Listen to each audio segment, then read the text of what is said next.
হত্যা লুটপাটে জড়িত নয় এমন কারো নেতৃত্বে আওয়ামী লীগের রাজনীতি করতে বাধা নেই বলে মন্তব্য করেছেন বিএনপির সিনিয়র যুগ্ম মহাসচিব রুহুল কবির রিজভী। তিনি বলেন, আওয়ামী লীগের রাজনীতি নিয়ে কথা হচ্ছে কিন্তু বিচার নিয়ে কথা হচ্ছে না। দ্রুত বিচার নিশ্চিত করতে হবে। বিচারের পর আওয়ামী লীগের জনগণের কাছে ক্ষমা চাইতে হবে। আর জনগণ ক্ষমা করলে তাদের রাজনীতি নিয়ে আমাদের কোনো আপত্তি নেই। শুক্রবার রাজধানীর উত্তরের দক্ষিণখানে হাজী শৌকর আলী মাদ্রাসা সংলগ্ন মাঠে দুস্থদের মধ্যে ঈদ সামগ্রী বিতরণ অনুষ্ঠানে তিনি এসব কথা বলেন। জুলাই আন্দোলনে যারা গণহত্যায় জড়িত তাদের বিচার নিশ্চিত করার দাবি জানিয়ে রিজভী বলেন, আওয়ামী লীগের যারা অপরাধী তাদের বিচার নিশ্চিত হওয়ার পর যারা হত্যা লুটপাটে জড়িত নয় তাদের যদি জনগণ রাজনীতি করার সুযোগ দেয় আমাদের কিছু বলার নেই।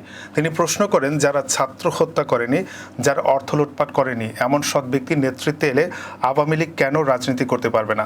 বিএনপির সিনিয়র এ নেতা বলেন, যারা অপরাধের সঙ্গে জড়িত তাদের বিচার হতেই হবে। দেশে কোনো ফেসিবাদের উত্থান যেন না হয় সেজন্য সবাইকে সতর্ক থাকার আহ্বান জানাই।